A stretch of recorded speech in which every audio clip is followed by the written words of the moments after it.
Hydrogen दुनिया का सबसे हल्का एलिमेंट। ये बहुत सारे इंडस्ट्रीज में यूज होता है। आज दुनिया भर में हर साल लगभग 100 मिलियन टन हाइड्रोजन यूज किया जाता है। Fertilisers, oil refineries, steel making, इन सब में हाइड्रोजन लगता है। लेकिन क्या आपको पता है ये हाइड्रोजन अभी किससे बनता है? नेचुरल गैस और कोल से। और इस वजह से हाइड्रोजन बनाने में बहुत कार्बन डाइऑक्साइड रिलीज होता है, सालाना लगभग 900 मिलियन टन्स। ये प्रॉब्लम हाइड्रोजन को एक क्लीन फ्यूल बनने से रोक रहा है। और इसका सोल्यूशन ग्रीन हाइड्रोजन, एक क्लीनर फॉर्म ऑफ हाइड्रोजन। और दुनिया भर में अब कंट्रीज ग्रीन हाइड्रोजन पे शिफ्ट कर रहे हैं। भारत ने भी 2023 में national green hydrogen mission launch किया था, जिसके तहत हम ग्रीन हाइड्रोजन के लीडिंग एक्सपोर्टर बनना चाहते हैं। रिलायंस, अदानी, एनटीपीसी, एलएनटी जैसे बड़े प्लेयर्स भी green hydrogen export capabilities build कर रहे हैं। लेकिन सिर्फ एक्सपोर्ट्स ही क्यों, हम डोमेस्टिक डिमांड केटर करने के लिए क्या कर रहे हैं? और उससे भी बड़ी बात, दूसरे कंट्रीज हमसे क्यों ग्रीन हाइड्रोजन खरीदेंगे? हमारे ग्रीन हाइड्रोजन में ऐसा क्या खास है और इन सब को करने में डाउनसाइड क्या है? दोस्तों, welcome back to markets by Zerodha. मैं हूं शांतनु जैन और आज हम ग्रीन हाइड्रोजन को डिटेल में समझेंगे। पार्ट 1 में हम समझेंगे कि ग्रीन हाइड्रोजन बनता कैसे है। फिर पार्ट 2 में हम भारत के ग्रीन हाइड्रोजन मिशन को समझेंगे और ये देखेंगे कि हम लीडिंग ग्रीन हाइड्रोजन एक्सपोर्टर कैसे बन सकते हैं। फाइनली पार्ट 3 में हम इस मिशन के चैलेंजेस को समझेंगे। शुरू करते हैं।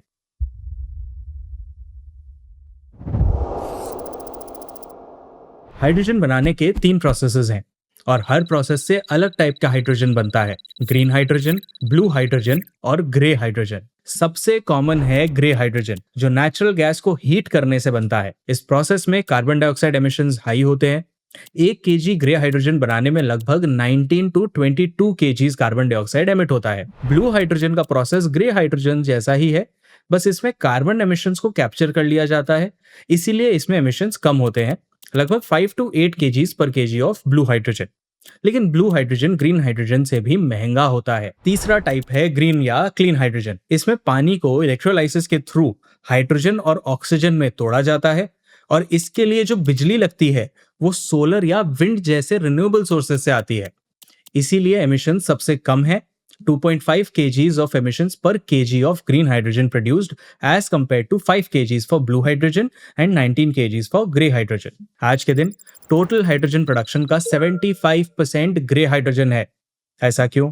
अगर ग्रीन हाइड्रोजन इतना क्लीन है तो हम ग्रीन हाइड्रोजन क्यों नहीं यूज कर रहे? क्योंकि ग्रीन हाइड्रोजन बहुत एक्सपेंसिव है। जहां ग्रे हाइड्रोजन का प्राइस $1 से $2 पर केजी है, वहीं ग्रीन हाइड्रोजन का प्राइस $3 से $5 पर केजी है, यानी लगभग दुगना। ऐसा इसीलिए क्योंकि आज के दिन ग्रीन हाइड्रोजन का कॉस्ट ऑफ प्रोडक्शन बहुत हाई है। ग्रीन हाइड्रोजन बनाने में सबसे ज्यादा कॉस्ट, सबसे बड़ा कॉस्ट लगभग 60 टू 70% पावर कॉस्ट है। प्लस हाइड्रोजन प्लांट्स के कैपिटल कॉस्ट का लगभग 60 टू 80% सिर्फ इलेक्ट्रोलाइजर्स में जाता है। इसीलिए ग्रे के मुकाबले ग्रीन हाइड्रोजन प्रोजेक्ट्स की केपेक्स रिक्वायरमेंट लगभग दुगनी हो जाती है। प्लस सारे हाइड्रोजन टाइप्स में एक और चैलेंज है, ट्रांसपोर्टेशन और लीकेज। हाइड्रोजन मॉलिक्यूल्स इतने छोटे होते हैं कि स्टील पाइपलाइन से लीक हो जाते हैं और लीक्ड हाइड्रोजन कार्बन डाइऑक्साइड के मुकाबले 12 गुना ज्यादा ग्लोबल वार्मिंग कर सकता है। इसीलिए हाइड्रोजन को ट्रांसपोर्ट करने के लिए इसे अमोनिया में कन्वर्ट किया जाता है, लेकिन इससे कॉस्ट्स बढ़ जाते हैं। और इन्हीं चैलेंजेस की वजह से green hydrogen and hydrogen in general का जो लार्ज स्केल अडॉप्शन है वो स्लो है। हाइड्रोजन ज्यादातर उन सेक्टर्स में यूज होता है जहां इलेक्ट्रिफिकेशन पॉसिबल नहीं है, जैसे स्टील, रिफाइनरीज, फर्टिलाइजर्स वगैरह। चलिए इन यूज केसेस को अच्छे से समझते हैं। हाइड्रोजन का सबसे बड़ा यूज केस है अमोनिया प्रोडक्शन, जो फर्टिलाइजर्स में यूज होता है। हाइड्रोजन का लगभग आधा डिमांड अमोनिया से आता है। दूसरा बड़ा यूज केस है ऑयल रिफाइनिंग। हाइड्रोजन फ्यूल्स के सल्फर कंटेंट को कम करने और हायर वैल्यू प्रोडक्ट्स बनाने में यूज होता है। लेकिन हाल ही में मिडिल ईस्ट कॉन्फ्लिक्ट की वजह से ऑयल रिफाइनिंग का डिमांड ग्रोथ कम हो रहा है। हाइड्रोजन का तीसरा मेजर यूज केस है मीथेनॉल, जो प्लास्टिक्स, पेंट्स और अडहेसिव्स जैसे सेक्टर के लिए इंपॉर्टेंट रॉ मटेरियल है। हाइड्रोजन का यूज स्टील बनाने में भी होता है, स्पेसिफिकली डायरेक्ट रिड्यूस्ड आयरन या DRI प्रोसेस में। इस प्रोसेस में आयरन ओर से ऑक्सीजन निकालने के लिए हाइड्रोजन रिच गैस यूज किया जाता है। Fuel cell transport, power generation, grid storage, shipping and aviation fuels, ये सारे सेक्टर्स में भी अब हाइड्रोजन का यूज बढ़ रहा है। इन यूज केसेस में फ्यूल सेल्स यूज करके हाइड्रोजन से इलेक्ट्रिसिटी बनाई जाती है। अब ग्रीन हाइड्रोजन के काफी यूज केसेस तो हैं, लेकिन क्योंकि ग्रीन हाइड्रोजन इतना महंगा है, कंट्रीज इसे इजीली अडॉप्ट नहीं कर रहे। इसीलिए दुनिया भर में गवर्नमेंट स्ट्रिक्ट इम्प्लीमेंटेशन रूल्स लगा रहे हैं और एक तरह से फोर्स्ड इम्प्लीमेंटेशन करवा रहे हैं। For example, European climate law के तहत European Union is legally bound to climate neutrality by 2050 and 55% emissions cut by 2030। 2030 तक EU 20 million ton green hydrogen consume करने का एम कर रहा है, जिसका आधा डिमांड इंपोर्ट होगा। जापान 2050 तक कार्बन न्यूट्रल बनना चाहता है और 20 मिलियन टन पर ईयर का हाइड्रोजन कंजम्पशन टारगेट कर रहा है। साउथ कोरिया भी 2050 तक कार्बन न्यूट्रलिटी हासिल करना चाहता है और इन तीनों कंट्रीज में से साउथ कोरिया का इंपोर्ट डिपेंडेंस सबसे ज्यादा होगा। 2050 तक साउथ कोरिया लगभग 28 मिलियन टन का हाइड्रोजन कंजम्पशन प्लान कर रहा है, जिसका 82% वो इंपोर्ट करेगा। इन कंट्रीज के स्ट्रिक्ट रेगुलेशंस भारत के लिए एक बड़ी अपॉर्चुनिटी जरूर बन सकते हैं। हम यूरोपियन यूनियन, जापान और साउथ कोरिया जैसे देशों में खुद को ग्रीन हाइड्रोजन का एक अफोर्डेबल और रिलायबल एक्सपोर्टर की तरह पोजीशन कर सकते हैं। और एक्सपोर्ट मार्केट सर्व करने के लिए हमें प्राइवेट कैपिटल इन्वेस्टमेंट्स लगेंगे, जो कि फेवरेबल गवर्नमेंट पॉलिसी के बिना ला पाना थोड़ा मुश्किल है। शायद इसीलिए भारत सरकार 2023 में नेशनल ग्रीन हाइड्रोजन मिशन लेकर आई, ताकि हम अपने एक्सपोर्ट्स को बूस्ट कर सकें। ईवाई के एक रिपोर्ट के हिसाब से भारत ग्लोबल हाइड्रोजन मार्केट का 10% शेयर कैप्चर कर सकता है। हम हर साल लगभग 10 मिलियन टन ग्रीन हाइड्रोजन या ग्रीन अमोनिया एक्सपोर्ट कर सकते हैं और अगले 10 सालों में हम 3 to 5 बिलियन डॉलर्स का ग्रीन हाइड्रोजन एक्सपोर्ट कर सकते हैं। लेकिन आखिर दूसरे देश भारत से ग्रीन हाइड्रोजन क्यों इंपोर्ट करेंगे? वो ये खुद क्यों नहीं प्रोड्यूस कर रहे हैं? सिंपल, भारत में ग्रीन हाइड्रोजन का प्रोडक्शन कॉस्ट बाकी देशों के मुकाबले कम है। यहाँ सोलर और विंड पावर बहुत अफोर्डेबल है। इंटरनेशनल रिन्यूएबल एनर्जी एजेंसी के हिसाब से एक सोलर पावर का लेवलाइज्ड कॉस्ट लगभग $35 पर मेगावाट आवर है। चाइना में ये $36 है और ब्राजील में $37। ग्लोबल एवरेज तो $44 पर मेगावाट आवर है। इनफैक्ट ईवाई के हिसाब से भारत का ग्रीन हाइड्रोजन प्रोडक्शन कॉस्ट 2030 तक और कम हो सकता है, फ्रॉम करंट $4.5 पर केजी टू $3.5 पर केजी। ये कॉस्ट रिडक्शन गवर्नमेंट सपोर्ट और टेक्नोलॉजिकल इंप्रूवमेंट से होने की उम्मीद है। हमारे लो प्रोडक्शन कॉस्ट की वजह से बाकी देश हमसे इंपोर्ट करना चाह रहे हैं और इसके लिए कंट्रीज अपना इंपोर्ट इंफ्रास्ट्रक्चर इंप्रूव भी कर रहे हैं। फॉर एग्जाम्पल, यूरोप एक pan European pipeline network European hydrogen backbone बना रहा है। ये पाइपलाइन सप्लाई सेंटर्स और इंपोर्ट पोर्ट्स को इंडस्ट्रियल डिमांड से जोड़ेगा। जापान की बात करें तो जापान इंफ्रास्ट्रक्चर में काफी आगे है। जापान ने दुनिया का पहला liquefied hydrogen carrier ship Suiso Frontier और पहला लिक्विड हाइड्रोजन रिसीविंग टर्मिनल बना लिया है। इंटरेस्टिंगली, जापान तीनों कैरियर फॉर्मेट्स पर काम कर रहा है: लिक्विफाइड हाइड्रोजन, अमोनिया और MCH यानी methyl cyclohexane. MCH paints, coatings और एविएशन जैसे सेक्टर्स में यूज होता है। जापान के बेसिक हाइड्रोजन स्ट्रैटेजी के अनुसार जापान अगले 10 सालों में लगभग 3 लार्ज स्केल और 5 मीडियम स्केल हाइड्रोजन हब्स बनाना चाहता है। साउथ कोरिया की स्ट्रैटेजी थोड़ी अलग है। साउथ कोरिया हाइड्रोजन नहीं बल्कि अमोनिया इंपोर्ट करेगा और फिर उसे वापस हाइड्रोजन में बदलेगा। इसके लिए वो अपने एग्जिस्टिंग LNG इंफ्रास्ट्रक्चर को रीपर्पस कर रहा है। कोरिया गैस कॉर्पोरेशन अपने एक LNG टर्मिनल को फ्यूचर हाइड्रोजन और अमोनिया इंपोर्ट प्लेटफॉर्म की तरह पोजीशन कर रहा है। स्ट्रॉन्ग अमोनिया इंपोर्ट इंफ्रास्ट्रक्चर बनाने के लिए साउथ कोरिया की 9 कंपनीज ने मिलकर लगभग 450 बिलियन वॉन यानी लगभग $346 मिलियन इन्वेस्ट किए हैं, जिससे वो 4 40,000 टन अमोनिया स्टोरेज टैंक्स वाला पियर और बड़े लिक्विड कार्गो शिप्स के लिए बर्ड्स बनाएंगे। आज के दिन हाइड्रोजन का इंटरनेशनल ट्रेड बहुत कम है, लेकिन मैकेंजी के हिसाब से 2050 तक हाइड्रोजन और हाइड्रोजन डेरिवेटिव्स का international cross border trade 100 to 180 million ton हो सकता है। इसका लगभग 65% यूरोप, जापान, साउथ कोरिया और साउथ ईस्ट एशिया से आ सकता है। इंटरनेशनल मार्केट से भारत को बेटर डिमांड विजिबिलिटी भी मिलेगी और इस डिमांड को केटर करने के लिए भारत सरकार ने 2023 में 19,744 करोड़ का national green hydrogen mission launch किया था। इस मिशन के तहत हम लीडिंग ग्रीन हाइड्रोजन एक्सपोर्टर बनना चाहते हैं और 2030 तक 5 मिलियन मेट्रिक टन्स यानी कि 50 लाख मेट्रिक टन्स का ग्रीन हाइड्रोजन प्रोडक्शन कैपेसिटी हासिल करना चाहते हैं। ग्रीन हाइड्रोजन प्रोडक्शन को इंसेंटिवाइज करने के लिए सरकार ने 2 मोड्स अडॉप्ट किए हैं। मोड 1 में प्रोड्यूसर्स को कॉम्पिटिटिव बिडिंग के थ्रू 3 ईयर सब्सिडी मिलती है और मोड 2 में solar energy corporation of India यानी कि SECI डायरेक्ट डिमांड बूस्ट करने की कोशिश कर रही है एसईसीआई एंड यूजर इंडस्ट्री से डिमांड एग्रीगेट करके रिवर्स ऑक्शन के थ्रू लोएस्ट कॉस्ट पे ग्रीन हाइड्रोजन या अमोनिया प्रोक्योर करती है। इस मोड में एसईसीआई ने अभी तक 8.62 lakh metric ton per annum capacity का टेंडर निकाला है। नेशनल ग्रीन हाइड्रोजन मिशन के तहत सरकार रीजनल हाइड्रोजन हब्स भी डेवलप करेगी। इन हब्स में हाइड्रोजन प्रोडक्शन, स्टोरेज और ट्रांसपोर्टेशन का पूरा इकोसिस्टम डेवलप किया जाएगा और ये हब्स मोस्टली कोस्टल और शिपिंग रीजन्स के पास होंगे। इसके लिए सरकार ने 400 करोड़ अलॉट किया है। बड़े प्लेयर्स जैसे कि अदानी, रिलायंस और एनटीपीसी ग्रीन एनर्जी भी स्पेस में उतर रहे हैं। रिलायंस अपने जामनगर कॉम्प्लेक्स को दुनिया की सबसे बड़ी इंटीग्रेटेड रिन्यूएबल इकोसिस्टम की तरह बिल्ड कर रहा है, $10 बिलियन इन्वेस्ट करके। 2032 तक वो इस यूनिट के ग्रीन हाइड्रोजन प्रोडक्शन कैपेसिटी को 3 मिलियन मीट्रिक टन्स यानी कि 30 lakh metric tons per annum तक ले जाना चाहती है।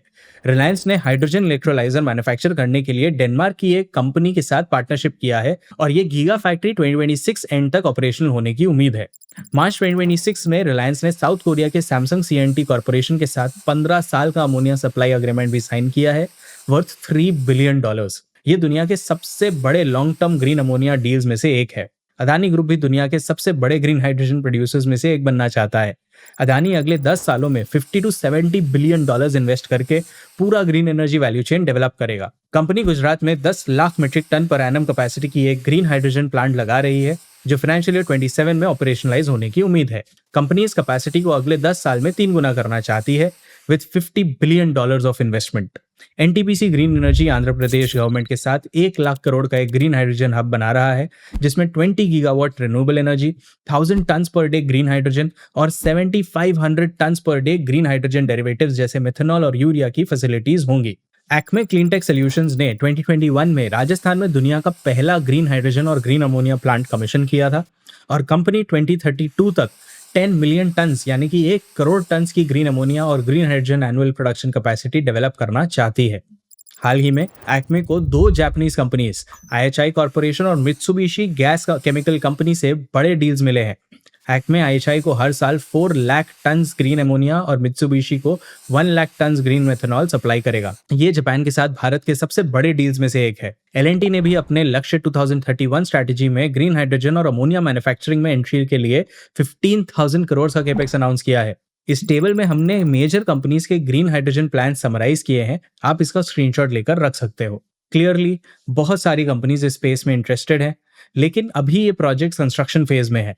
कमर्शियल प्रोडक्शन में टाइम है। अभी भारत में 10,000 टन पर एनम से भी कम प्रोडक्शन कैपेसिटी ऑपरेशनल है। और दोस्तों, जहां अपॉर्चुनिटी है वहां चैलेंजेस भी होंगे ही।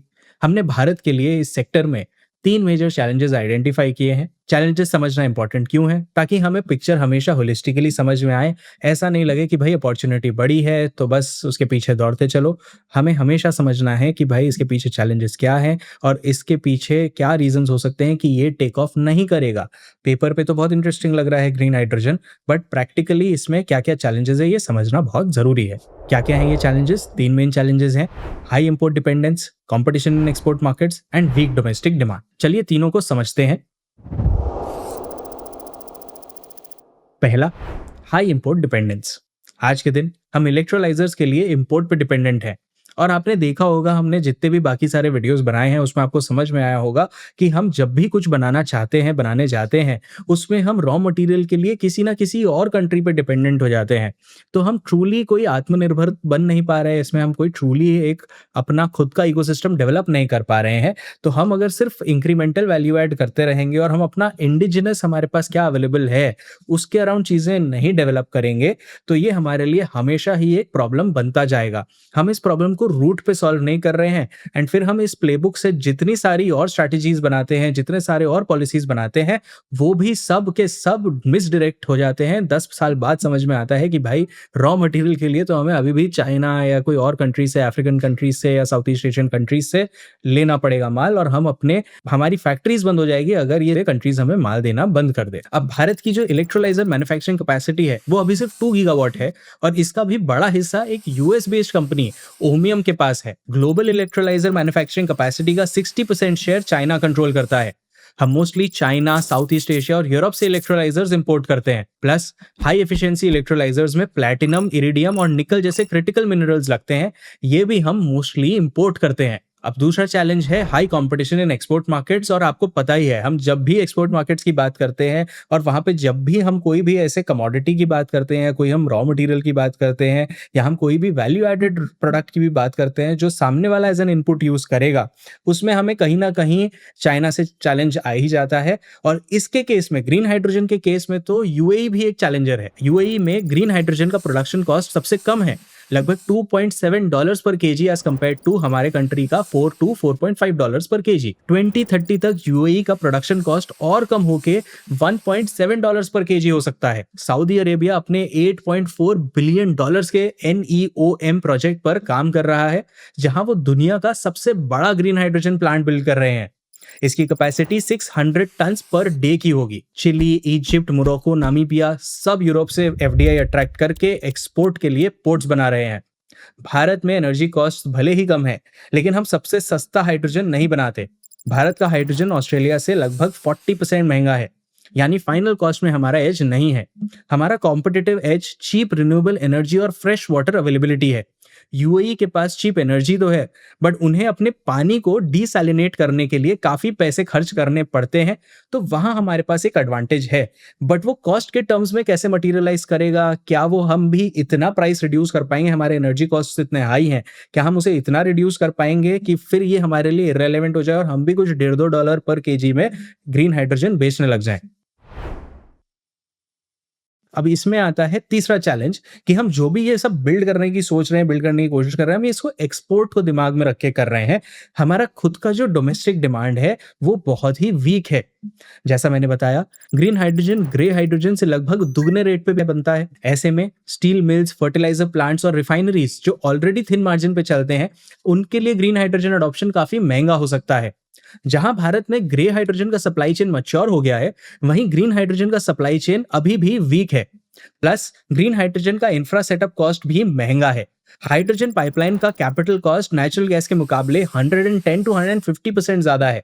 ग्रीन हाइड्रोजन के एक्स्ट्रा कॉस्ट को ग्रीन प्रीमियम कहते हैं। अब क्योंकि ईयू, जापान और साउथ कोरिया जैसे कंट्रीज में कार्बन कंट्रोल लीगली मैंडेटेड है, तो वहां बायर्स को ये प्रीमियम देना ही पड़ेगा। लेकिन भारत में कार्बन एमिशंस पर अभी कोई हार्ड लिमिट नहीं है, तो जाहिर है इंडस्ट्री सस्ते ग्रे हाइड्रोजन ही प्रेफर करेंगे। अब देखो, इन सारे चैलेंजेस को सॉल्व करना तो जरूरी है, तो हमारे भी दिमाग में आया कि भाई इसके लिए कुछ सॉल्यूशंस ऑलरेडी हैं क्या पाइपलाइन में, सरकार क्या कुछ करने का कोशिश कर रही है। तो जब हमने सर्च किया इसके बारे में, तो हमें समझ में आया कि हाँ, 2-4 स्कीम है, 3 स्कीमें हैं स्पेसिफिकली, जिसमें सरकार थोड़ा डबल डाउन कर रही है। क्या है ये स्कीमें? पहला, साइट स्कीम।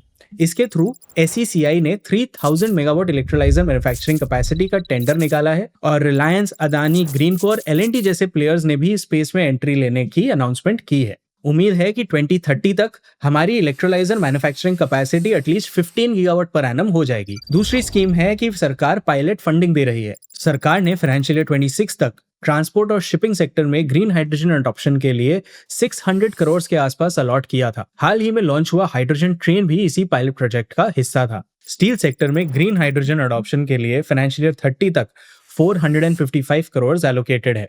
तीसरा तरीका जिससे सरकार डोमेस्टिक डिमांड बढ़ाने की कोशिश कर रही है, चैलेंज सॉल्व करने की कोशिश कर रही है डोमेस्टिक डिमांड साइड वाला, वो है कॉस्ट रिडक्शन। सरकार ने रिन्यूएबल एनर्जी का कॉस्ट कम करने के लिए inter state transmission charges wave of किया है और हाइड्रोजन पे सिर्फ 5% जीएसटी रखा है। स्टेट लेवल पे भी गवर्नमेंट्स ने पॉलिसीज अनाउंस किए हैं। गुजरात ग्रीन हाइड्रोजन पॉलिसी के तहत गुजरात गवर्नमेंट 2035 तक 30 लाख मेट्रिक टन की प्रोडक्शन कैपेसिटी एम कर रही है। इसके लिए सरकार ग्रीन हाइड्रोजन प्रोजेक्ट्स को लैंड और वाटर सप्लाई प्रायोरिटी बेसिस पे अलॉट करेगी। प्लस पहले 500 green hydrogen based fuel cell buses को 30% सब्सिडी भी देगी। आंध्र प्रदेश गवर्नमेंट अपने ग्रीन हाइड्रोजन वैली इनिशिएटिव के तहत 2029 तक 1.5 मिलियन मेट्रिक टन की hydrogen capacity, production capacity build करना चाहती है। इसके लिए सरकार ने ग्रीन हाइड्रोजन प्रोजेक्ट्स के लिए 100% SGST reimbursement, priority grid connectivity और लैंड अलॉटमेंट फैसिलिटेट किया है। इस टेबल में हमने बाकी स्टेट्स की भी पॉलिसी समराइज किए हैं, आप इसका स्क्रीनशॉट लेकर रख सकते हो। तो दोस्तों, एक बात तो क्लियर है, ग्रीन हाइड्रोजन भारत के लिए सिर्फ एक क्लीन फ्यूल नहीं है। अगर हम वाकई ग्रीन हाइड्रोजन अपॉर्चुनिटी को कैप्चर कर लें, तो हम 3 चीजें अचीव कर सकते हैं। हमारा फॉसिल फ्यूल इंपोर्ट बिल कम हो सकता है, हम स्टील, सीमेंट और फर्टिलाइजर्स जैसे सेक्टर्स को डीकार्बनाइज कर सकते हैं और हम ग्लोबल एनर्जी एक्सपोर्टर बन सकते हैं। इस सेक्टर में अभी काफी डेवलपमेंट्स हो रहे हैं। कई कंट्रीज अब व्हाइट हाइड्रोजन भी एक्सप्लोर कर रही है, जो धरती के अंदर नेचुरली मिलता है। पर अगर हमें ग्रीन हाइड्रोजन का लीडिंग एक्सपोर्टर बनना है, तो हमें प्रोडक्शन कॉस्ट और कम करना पड़ेगा। क्या हम ऐसा कर पाएंगे? और क्या भारत सरकार भी स्ट्रिक्ट कार्बन मैंडेट्स लगा देगी जिससे डोमेस्टिक डिमांड बढ़ पाए? ये आने वाले दिनों में ट्रैक करना काफी इंटरेस्टिंग होगा। बाकी आप अपने थॉट्स हमें कमेंट्स में जरूर बताना। हम और किन टॉपिक्स पे वीडियो बनाएं ये भी सजेस्ट करना। वीडियो इन्फॉर्मेटिव लगी तो लाइक और शेयर कर देना। मैं हूं शांतनु जैन, मिलता हूं आपसे अगले सैटरडे।